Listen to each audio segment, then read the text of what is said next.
So ons het laasweek ons Handelinge 19 hanteer en julle sal onthou ons het geëindig met die gedeelte waar daar 'n oproer is in die stad van Efese, waar die klomp Efesiërs begin skree dat Diana, groot is Diana, die godin van Efese. En ons sien toe wat alles daar gebeur het, hoe hulle stil geraak het en op die einde uitmekaar uitgegaan het. En ons begin dan vanoggend in hoofstuk 20, so Handelinge 20 vanaf vers 1. Julle sal sien daar op die bord is skrifgedeeltes wat ons gaan hanteer vanoggend, so julle kan as julle wil plek hou, is julle welkom om net daai nota van te neem. OK, kom ons begin by hoofstuk 20 en vers 1. En nadat die oproer verby was, het Paulus die disippels na hom geroep en gegroet en het vertrek om na Macedonië te reis. Ek wil net by sê hierso, ek het nou eintlik vergeet. As jy vir ons die kaart kan opsit daarso. Ons is nou in die middel, amper wel, ons staan na die einde se kant toe van Paulus se 3de sendingsreis waarop hy is. En julle sal sien, ons is daar, as jy dit op die kaart kan sien, is bietjie klein, maar ons is daar in die middel, waar die twee rooi lyntjies by mekaar kom, waar ons nou vandag gaan oor praat. Hy's by Efese, en daai omgewing daar, so ja. So hierdie reis van hom, het 4 jaar lank geneem, wat hy besig was met hierdie reis. En dis ongeveer 54 na Christus, tot en met 58 na Christus, waarop hy hierdie 3de sendingreis wat hy gedoen het. En dit is meer as 4350 kilometer wat die reis beslaan het, wat hy geloop het, en te voet en per boot by plekke uitgekom het waar het nodig was. So daar is net so 'n bietjie inligting rondom dit. Ons gaan aan by vers 2. Hy sê, en hy het daardie streke deurgegaan, en nadat hy hulle met baie woorde bemoedig het, in Griekeland gekom. En daar het hy 3 maande gebly, maar toe die Jode teen hom saamgespan het, terwyl hy juis na Sirië wou afvaar, het hy besluit om deur Macedonië terug te gaan. En ons sien dit hierso, ons sien hoe Paulus elke plek waar hy kom, is daar teenstand. Iewers is dit sy eie mense wat teenstand en weerstand bied, wat verdrukking veroorsaak. Nog steeds verkondig hy die evangelie. Nog steeds doen hy wat van hom verwag word, wat die Here van hom verwag. Maar dit is net interessant om te sien hoe daar oral weerstand en teenstand is. En dit is in ons lewens ook so. Ons moet nie verbaas wees wanneer ons weerstand en verdrukking ervaar nie. Ons gaan aan daar by vers 4. En tot in Asië het Sopater van Berea hom vergesel. Ons gaan nou deur 'n minefield van name hier, so gaan julle moet verskoon asseblief. En van die Thessalonisense, Aristarchus en Secundus, en Gaius van Derbe en Timotheus, en uit Asië Tychicus en Trophimus. Hulle het vooruitgegaan en in Troas op ons gewag. Maar na die dae van die ongesuurde brode, het ons van Filippi uitgeseil en binne 5 dae by hulle in Troas gekom, waar ons 7 dae deurgebring het. En op die eerste dag van die week, toe die disippels vergader het om brood te breek, het Paulus hulle toegespreek, omdat hy die volgende dag sou vertrek, en hy het sy rede gerek tot middernag. Dit wil gedoen wees. En daar was baie lampe in die bovertrek waar hulle vergader het, en 'n sekere jong man met die naam van Eutychus het in die venster gesit en weggesink in 'n diepe slaap. En toe Paulus nog lank gespreek het, is hy oorweldig deur die slaap en het van die 3de verdieping afgeval en is dood opgetel. Mense wat aan die slaap raak in kerke, ek het al gesien hoe vaak raak party mense in die gemeente. Dit is 'n gevaarlike ding om aan vaak te raak hierso. Dink eens wat Johan een keer gesê het, ons moet reg voorberei, ons moet vroeg gaan slaap in die aande, laat ons vars kan wees die volgende dag. So ja, hou daai in gedagte. Vers 10. Toe gaan Paulus ondertoe en val op hom en slaan sy arms om hom en sê, moenie so te kere gaan nie, want sy lewe is in hom. En ek dink by hierdie gedeelte, hoe merkwaardig is dit, hoe Paulus optree hierso.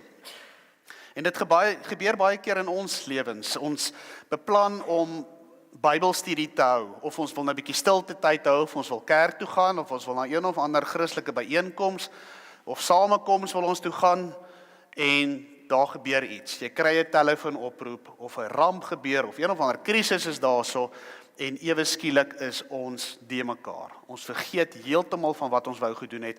Daar's nou belangriker dinge wat ons aandag nodig het. En dis in sulke tye wat ons God moet kan vertrou, om soos wat hy lewe in hierdie seën geblaas het, wat geval het, lewe in daai situasie van ons kan blaas. Ons moet hom kan vertrou en ons moet kan stil raak. Dink bietjie, ek het aan 'n voorbeeld gedink en ek dink toe aan load shedding, toe dit begin het, hoe ons opgetree het. Jy sit daar, die krag gaan af, en as dit in die aand is, skree die kinders, die kos is op die stoof en dis halfpad gaar, dis nog nie reg nie, jy kyk 'n televisieprogram wat vir jou goed is, en halfpad word hierdie ding afgesny en dis chaos. Dis absoluut de mekaar. Maar wat ons toe begin doen het is, ons het goed in plek begin kry. Ons was voorbereid gewees vir wanneer dit gebeur. Mense het generators begin kry, hulle het solar begin opsit. Ons het liggies vir die kinders gehad, ons het met gasstowe begin werk. Tot dit op so 'n plek gekom het, dat wanneer die krag afgaan, bitter min van ons nou O of A of 'n oogknip. Dit is net nog iets wat gebeur. So waar hierdie ding aanvanklik vir ons 'n krisis was, is dit nou nie meer 'n krisis nie, ons is nou voorbereid. Ons het strategie in plek om dit teen te werk. En dit is hoe dit in ons geestelike wandel ook moet wees. Wanneer daar iets is wat ons lewe omvergooi, of alles de mekaar krap, 'n krisis is, wat ook al dit mag wees, moet ons voorbereid en ons moet strategie hê. En ek gaan kyk toe na 2 punte. Wat is die strategie wat ons as Christene moet gebruik? Want onthou, ons kan nie doen wat die wêreld doen of optree soos die wêreld optree nie, ons moet doen soos wat die woord van God sê. En die eerste daarso is Johannes 16 vers 32 tot 33. Ek het vir julle die verse ook wat op nie in Handelinge is nie, het ek vir julle op die bord ook. Hy sê daar, kyk die uur kom, dis Jesus wat praat, en het nou gekom dat julle uitmekaar gejaag sal word, elkeen na sy eie toe, en my alleen sal laat. Tog is ek nie alleen nie, omdat die Vader met my is. Vers 33 sê, dit het ek vir julle gesê, dat julle in my vrede kan hê. In die wêreld sal julle verdrukking hê, maar hou goeie moed, ek het die wêreld oorwin. Jy sien, dit moet ons strategie wees. Die oomblik as daar moeilikheid is, moet ons in Jesus kan vrede hê. Ons moet kan weet, maak nie saak wat hierdie probleem is nie. Ons moet eers op 'n plek kan wees, okay, my strategie is, ek moet vrede in Jesus hê. Jy moet jouself daaraan herinner. En hoe lyk dit dan, om vrede in hom te hê? En ons moet dan nou juis, wanneer daai krisis of ramp ons weggetrek het van gebed af, moet ons nou juis in gebed ingaan. Dit moet ons eerste go-to wees. Dis wat ons heel eerste moet doen. Here, hier's 'n ramp, hier's 'n krisis. Ek moet gaan bid. Ek moet begin bid. Ek moet U naam aanroep. Dit moet ons eerste go-to wees. En sodoende laat ons hom toe om lewe in ons situasie of omstandighede in te blaas. Net soos met load shedding wat nie vir ons meer 'n krisis is nie, moet ons wanneer daai rampe ons tref, ook nie meer op 'n plek kom van depressiwiteit, of ons weet nie wat om te doen nie, of jy sit met jou hande in jou hare. Ons moet eers na hom toe gaan. Die tweede punt is, ons moet leer om te wag, om terug te staan. Ons Afrikaner volk is baie geneig, ons wil baie vinnig optree en baie vinnig dinge uitsort. Of is net ek weet nie. nee, dis almal van ons. Hoor bietjie wat sê Dave Sample, gesegde wat hy het. Hy sê, here is what I know to be true. Messed up men will often panic and try to control chaos. Waiting is one of the hardest spiritual disciplines. Waiting is spelled T-R-U-S-T, trust. Dit is wat dit beteken, om te wag. Dis om op die Here te kan vertrou. En soos ek aan hierdie gaan dink, ons besef nie altyd wat dit beteken om te wag nie. En ek lees hierdie en ek besef, maar dit is so waar hierdie. Dit is so 'n moeilike ding vir ons om te wag. En dis 'n geestelike dissipline wat ons moet inoefen. Dis nie iets wat net van self gaan gebeur nie. So ons lees vir die tweede punt wat daarbey aansluit is Jesaja 40 vers 30 en 31. Ons het nou net 'n liedjie daar gesing, dis vir my so mooi eintlik. Hy sê daar, die jonges word moeg en mat en die jong manne struikel selfs, maar die wat op die Here wag, kry nuwe krag. Hulle vaar op met vleuels soos arende, hulle hardloop en word nie moeg nie, hulle wandel en word nie mat nie. Daar's groot voordeel daarin om te wag, om geduldig te wees. Want in daai oomblik wat jy wag, en dit beteken nie wanneer ons terugstaan en wag en in gebed en gaan, dan gaan daar onmiddellik kom die Here en daar gebeur iets nie. Wag kan enige lengte van tydperk wees. Dit gaan nie noodwendig baie vinnig wees nie. Maar in daai oomblik wat jy die krisis ervaar, jy staan terug, jy gaan in gebed en jy vertrou die Here, jy wag op hom, is daar groei wat in jou plaasvind. Daar's soveel groei wat in jou plaasvind op daai oomblik. So ons moet dit kan inoefen. En ek probeer toe aan voorbeelde dink, net in ons alledaagse lewe. Manne, julle sal weet waarvan ek praat. As die dames eers begin hare blaas, jy dink hulle is klaar met alles. Jy is reg om te ry en dan begin hulle hare blaas. Dan is dis nag. Alles word in mekaar gekrap daar. Maar daai is jou perfekte tyd om terug te staan, in gebed in te gaan en dan te begin bid. En jy bid nie vir haar nie. Jy bid vir jouself. Jy bid vir jou hart, dat die Here jou hart ondersoek en vir jou wys waar is die plek waar jy tekort kom. Dames, daar's vir julle ook iets. Daai laaste 5 minute, wat mens net gou moet cricket klaar kyk, of klaar rugby net gou klaar rugby kyk, of net iets soos dit. Jene, dit kan wild raak.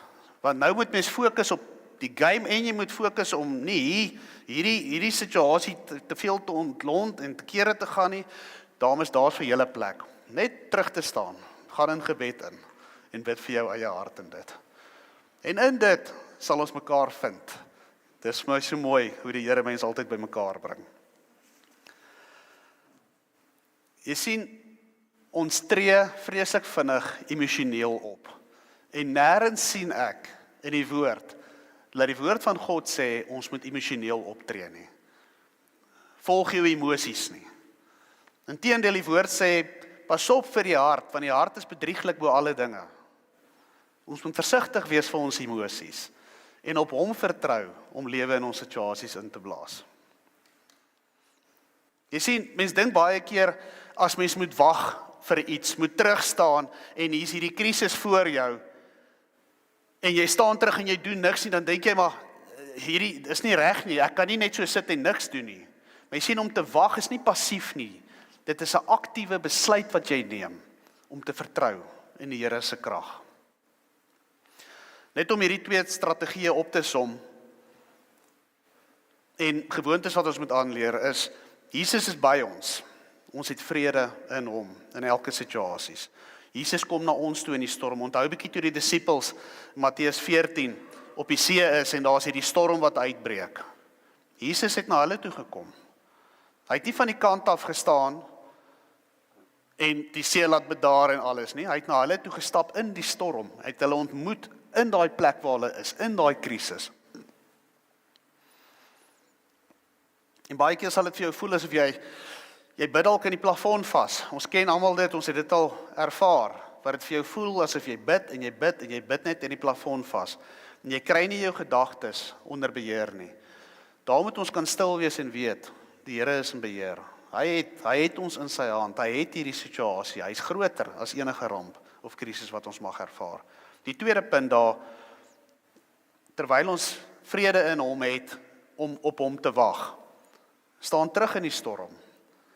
Jesaja 40 sê daar, so moenie op jou eie kop volg, as die Here nie vinnig genoeg is nie. Ons moet leer wag, dis wat Jesaja 40 sê, die wat op die Here wag, sal versterk word. En baie belangrik, ons moet ander gelowiges kry, om saam met ons te bid, om saam met ons in te tree. As ons in 'n krisis is, ons is nie gemaak om krisisse alleen te hanteer nie. Ons moet mense kan nader trek om ons, waarmee ons kan fellowship. Ek dink aan Petrus wat in die tronk is, daar staan toe Petrus is vroeër in Handelinge, ek dink Handelinge 9 iewers gewees, wat hy in die tronk gegooi word. En na in die tronk gegooi, sien mense hoe die gelowiges na 'n vertrek toe gaan en hulle begin bid. Hulle begin saam bid.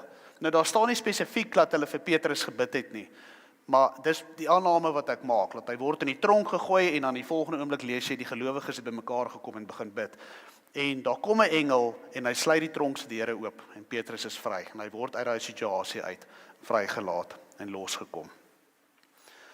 Vers 11 sê daarso, en hy het boontoe gegaan, dis nou Paulus het nou hy was onder op die see en hy het sy arms om hom gegooi en hy het vir hulle gesê, moenie so te kere gaan nie.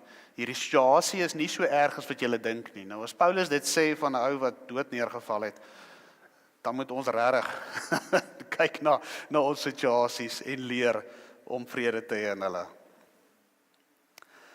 Hy sê, en hy het boontoe gegaan en brood gebreek en geëet, en nadat hy nog 'n geruime tyd gespreek het, tot dagbreek toe, het hy vertrek. Dit sal amazing wees, nou as ons enige diens kan reël en ons gaan deur die nag. Ons kyk die son as hy afgaan en ons kyk hom as hy opkom en ons gaan deur daai diens. Ek wonder of dit sal werk. Dit gaan baie interessant wees. Maar kom ons kyk, wat doen Paulus hierso? Hy gee homself kans in hierdie situasie wat gebeur het. Dis ontlont nou en hy breek eers brood. Kom ons eet 'n bietjie, ons kry ons gedagtes agter mekaar en ons gaan aan met hierdie ding waarmee ons besig was. Hy sê nie nou, luister, dit is te gevaarlik, ons gaan nie nou aangaan verder nie, en ek sien julle is moeg, en dan nou val daar nog iemand, nee, hy gaan aan, maar hy kry eers alles, sy gedagtes agter mekaar, hy gee geleentheid vir die Here om weer alles in plek te kry, en hy gaan aan met sy rede. Ons lees daar vers 12 tot 24 saam.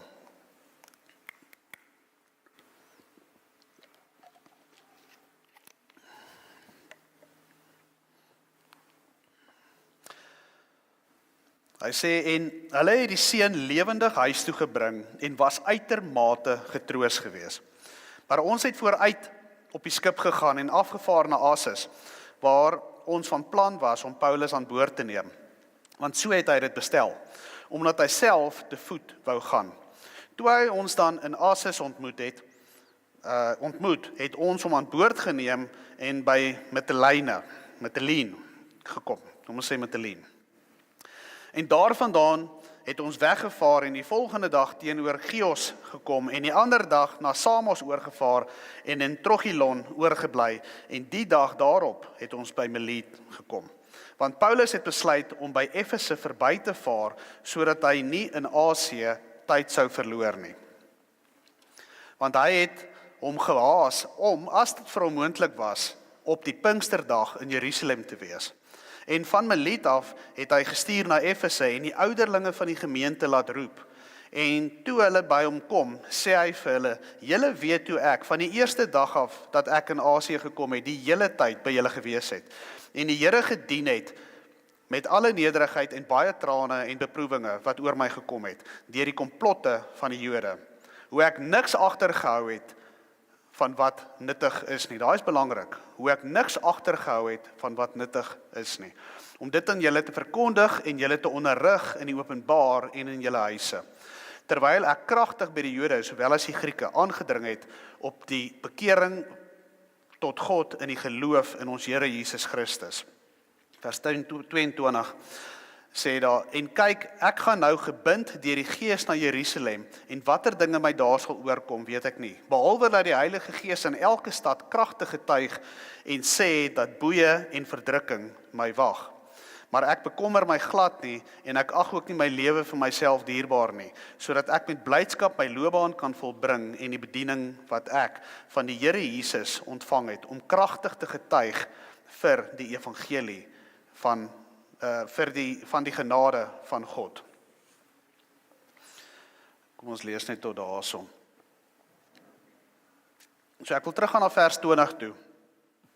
En wat hy daar sê, hy sê hoe ek niks agtergehou het van wat nuttig is nie, om dit in julle te verkondig en julle te onderrig in die openbaar en in julle huise.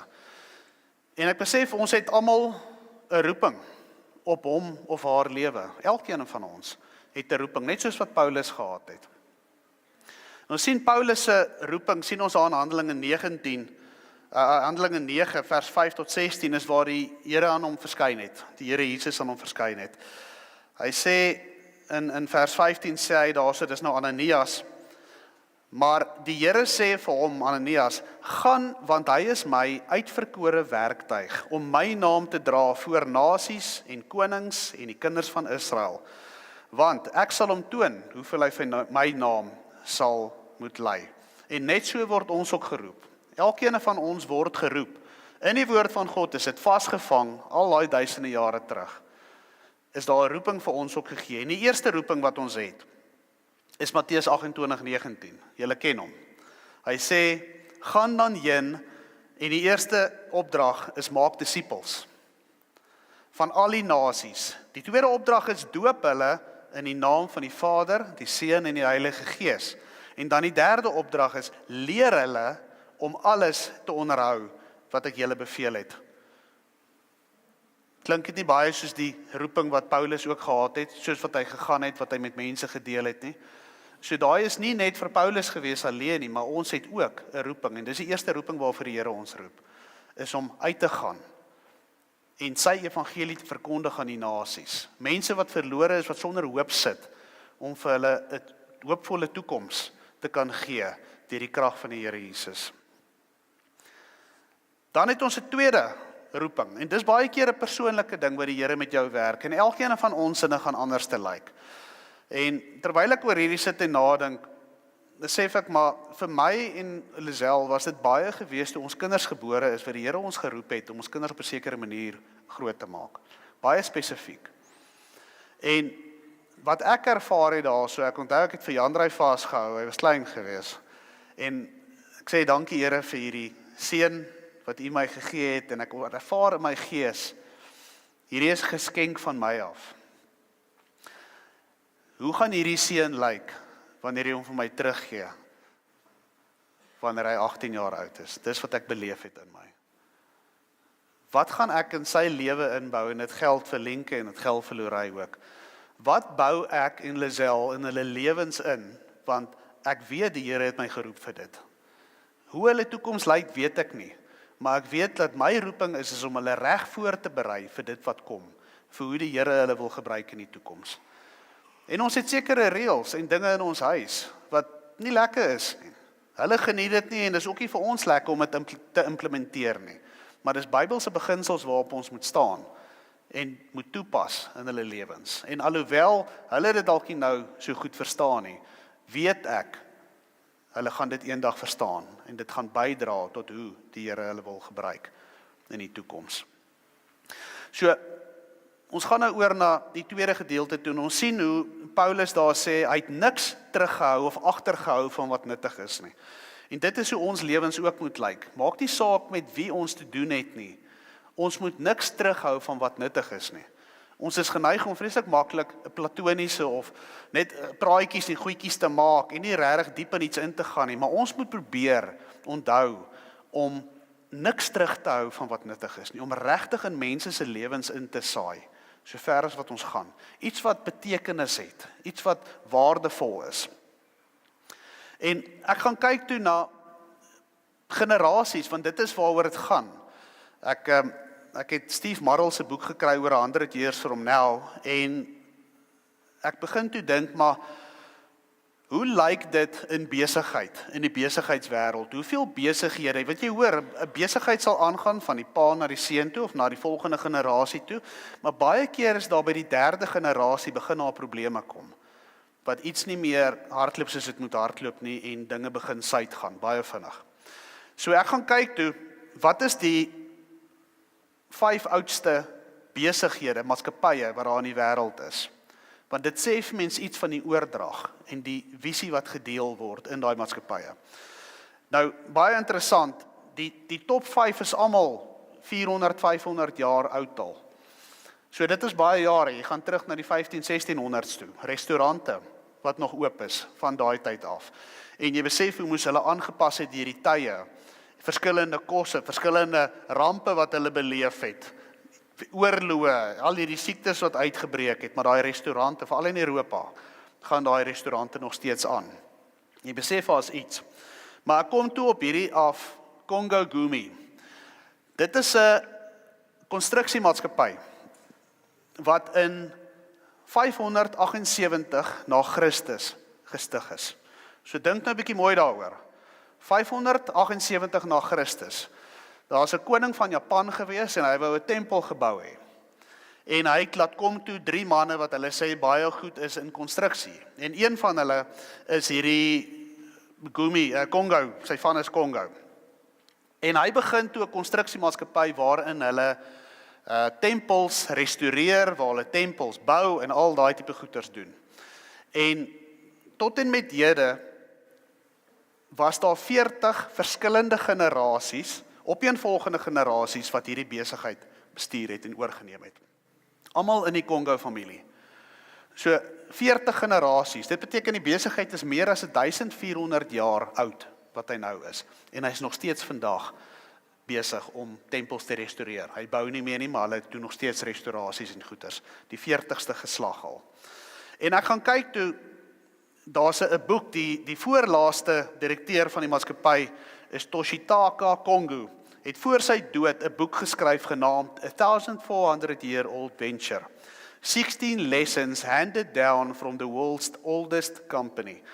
So hy lys toe die 16 lesse daarso en hierdie 16 reëls, wat kan mens dit noem, waardes wat die maatskappy het hulle van die eerste geslag af is dit oorgedra na elke geslag, toe elke geslag is hierdie waardes oorgedra.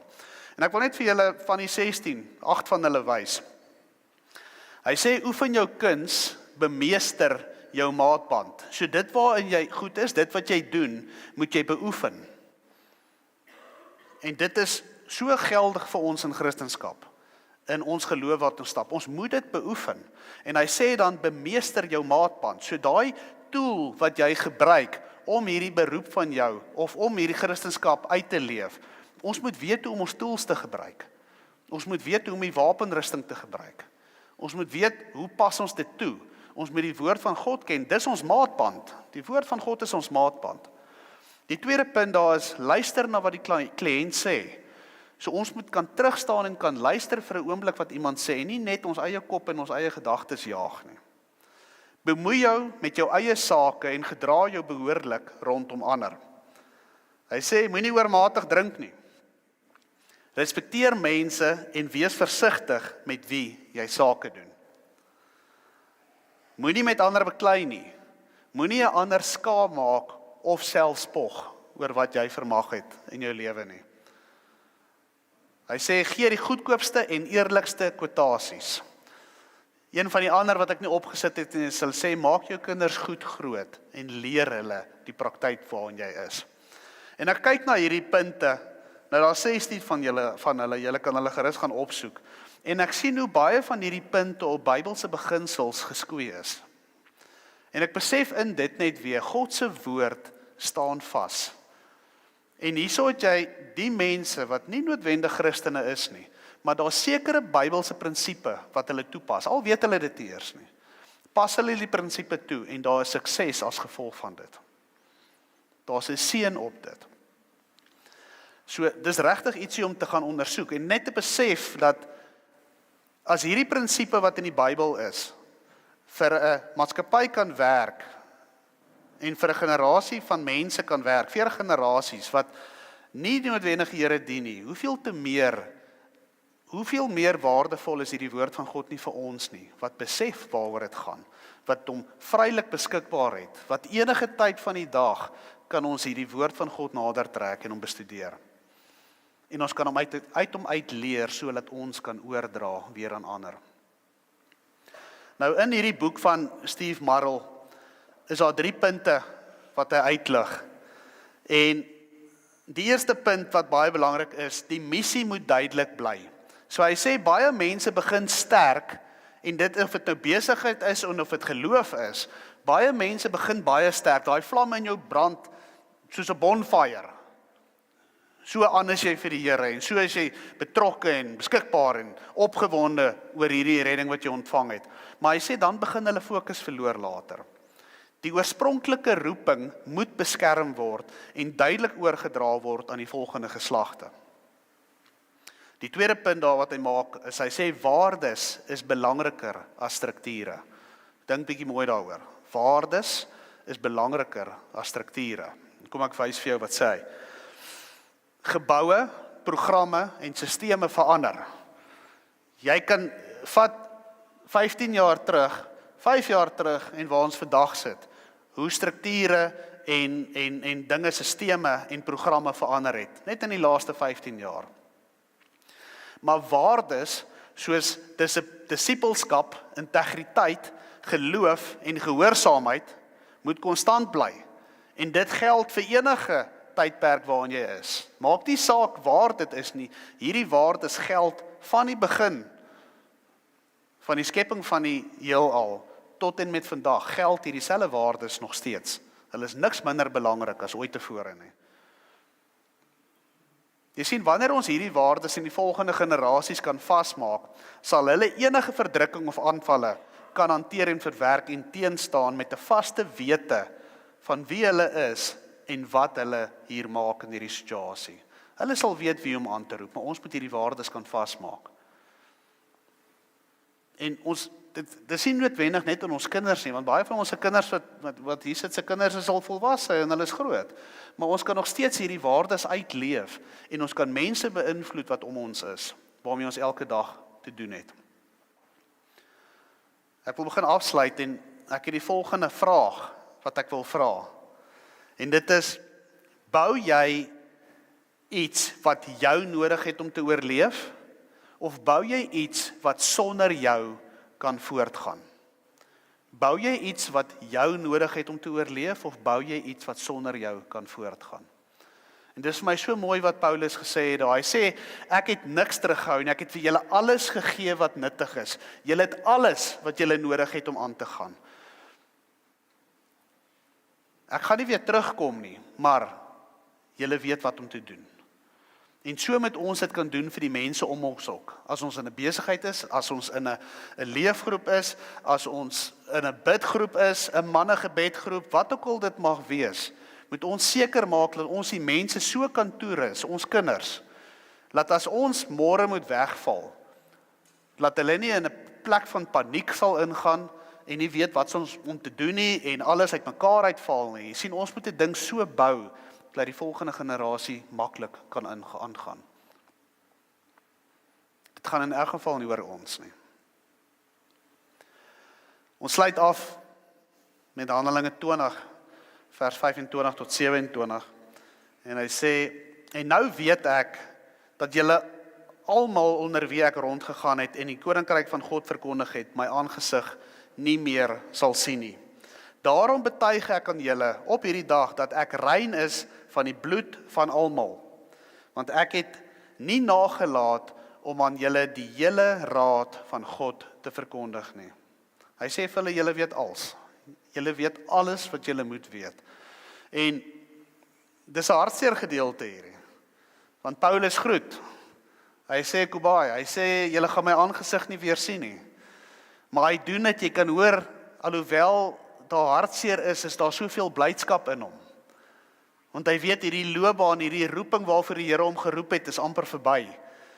En hy maak die stelling deur te sê dat ek het alles gedoen, ek is rein van julle bloed. Ek het alles gedoen in my vermoë wat ek moes doen. En ek weet nie hoe lyk dit vir elkeen van ons nie, ons almal se lewens lyk verskillend. Maar ons moet geduldig kan wag op die Here. Ons moet hom kan vertrou om krag en lewe in situasies in te blaas. En die roeping waarvoor hy ons geroep het, jy weet waarvoor dit is, om dit volgehou toe te pas en uit te leef. Waar ons op 'n plek kan kom, om te kan sê, ek het die hele raad gegee. Ek het alles gegee. Ek het niks teruggehou nie.